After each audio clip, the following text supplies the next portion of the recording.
This is a 2000 Ford Explorer. It'll crank, it won't start. I'm thinking it's a fuel pump, but I'm not really sure. This is how I'm gonna diagnose it. So you wanna pile right in here. Let's start it. I'll show you guys kind of what it sounds like when we're trying to start this thing. So yeah, what you do is you come in here and you check that fuse to make sure it is not blown. I just checked it, it's not blown. And then the next thing you do is you come in here and you grab these two relays. It's not the top two, it's the next two down. Let's see if I can set our light on here for you. So is what you do is you pull one of these out. One is for your fuel pump and one is for your horn. Oops, come on. And the horn works. Check to make sure your horn works. It does. So then you come on over here and you grab, I think one of them. Horn is still on. So is what you do is you grab this next one down because you know this relay is good. So this is for your horn and you just put it right in that same spot that other one was.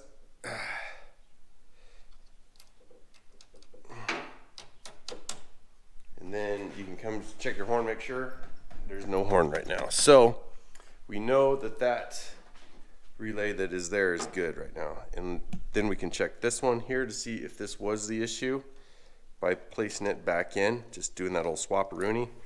And if your horn works, then that means the relay is not the issue. So now we know that these relays are not the issue. Our fuse is good, so we got power coming all the way down to where the fuel pump should be. The next thing we want to check is the safety mechanism. If you ever jump these things a little too high, there is a switch. Let's see if I can get you guys right up here that you want to look for. See this thing, this little box right here, this is in case you roll over, it just shuts your fuel pump off. I see some red in it, but you want to push down on that thing, make sure you haven't tripped it. That is not tripped, so we're good there. So we know it's not the fuses, we know it's not that tripped relay. So the next thing you want to do is you want to come over here underneath the Explorer, and either you listen or you have somebody turn the key or you have somebody else listen. I'm going to place you guys right underneath the fuel tank and kind of towards the back, right about here where this whole thing is about exactly where the fuel pump is inside of that tank. So you just want to listen real close. I'm going to turn the key on and see if you can hear it. It should cycle and run for about 5 seconds. Turning the key on now.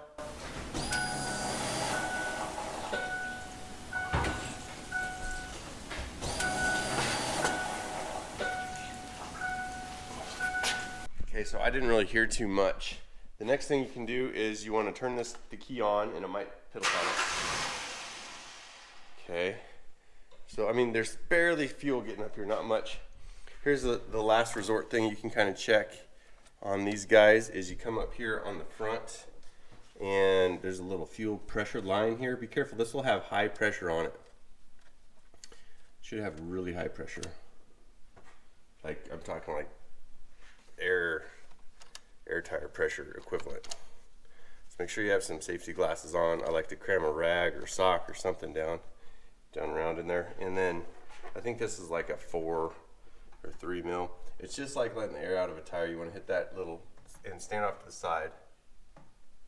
Oh yeah, see, as I depress that, no fuel's coming out, pressure, air, anything. So that tells me that there's just not any fuel coming up to this point. So that has me thinking everything's pointing back to that fuel pump, just not pumping her up here the way it's supposed to be doing it. Now we're gonna drop that tank off this sucker, and it's really not too big of a project, maybe about 20-30 minutes if you have the right tools. I don't know how full that tank is. Is it reading? Yeah, it says we have about a little over a quarter tank of fuel in there. That's manageable. If it was over half, I'd try to suck a bunch of fuel out of there somehow. But anyways, let's drop this tank off and get it down out of there. In order to do that, I'm going to jack the back end up and then give myself a little bit of room to work. Probably take this tire off because when you have to unhook those fuel lines, it can be kind of a pickle. And yeah, we'll just get her in there and get it up and get it going. So we're under here right now, and I noticed once I got under here, this thing did not have a shield over the tank. So I guess that makes our life a little bit easier. But if you look up here, you'll see a strap holding the tank on. Then you come on up here, that should be a 13 bolt. You'll need an extension and a wobble joint to get to that 13 right here, way up there. And then you come up here to the front side of this tank, should be a couple 17s.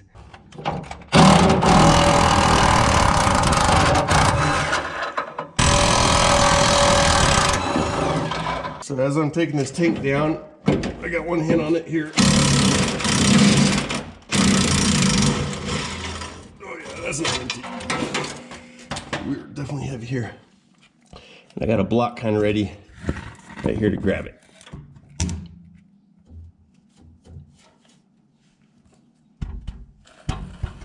Just in case things get a little too heavy for me. The strap should just go ahead and bend down out of the way.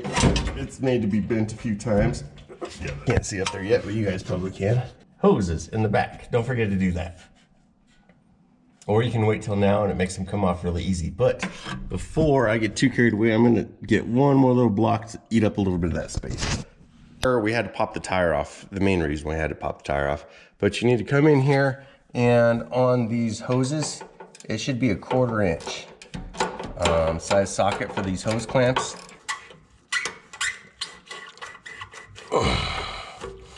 Well, now that I got these off, I always try to twist them in half back behind this hose here. That way they're out of your way for a little bit. And always try to keep them pointed down.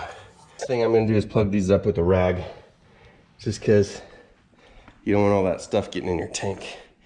It is nasty. I just took this fuel pump out, and I do think I'm going to swap out that sensor. It just is really corroded in there and looking kind of nasty. But so I took this fuel pump off, and I noticed my problem.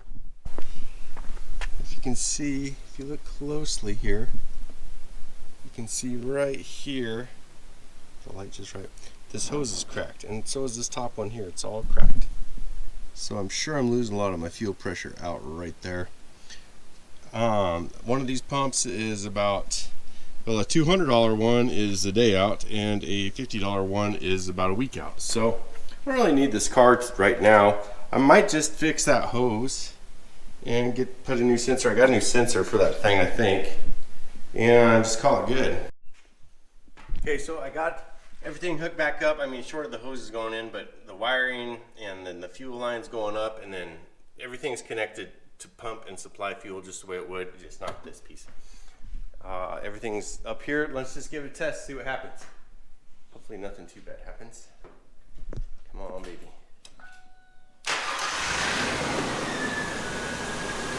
Aha! How about that? There you go. It's running. So I would say is what this thing was that fuel tank sensor, the fuel tank pressure sensor, because I could only get 6 volts back there, and then after I fixed that, it would complete the relay that would send back to the ECM, that would then come back and supply 12 volts to the pump. For all I could get was 6 volts back there. So something to do with that sensor fixed that issue, and then also those lines in that fuel pump, those little rubber hoses were rotten. Fixed it, and that sensor cost me about 50 bucks. I'll put a link online where you can find one for maybe 20 bucks, same thing. So fuel pump, yes, no, I don't know. It's still working. It needed the lines. Should I have replaced the pump after doing this much work? Probably, but also at the same time, I'm just trying to fix this thing up as cheap as possible, because I don't know, I don't want to have a bunch of money tied into something. And I learned a lot there too about that sensor. The other thing that I kind of noticed on this thing in this project was when you go to check your fuel here, oh, it's like a tire air valve. It's right down in there. It can come loose. So I did pick up, it's just a valve stem remover just to tighten that up a lot. It was very loose, it was leaking. And then I changed a plastic cap out for an actual steel one to go over the top of that. it's just a steel valve stem cover is all it is. But so if there's any fuel that might leak and get around that, it won't get around that. So that's what I did. It wasn't the relays, wasn't anything other than something on the tank. I had to do all that work anyways. And let's put this tire back on, get the tank up there, and take this puppy for a spin.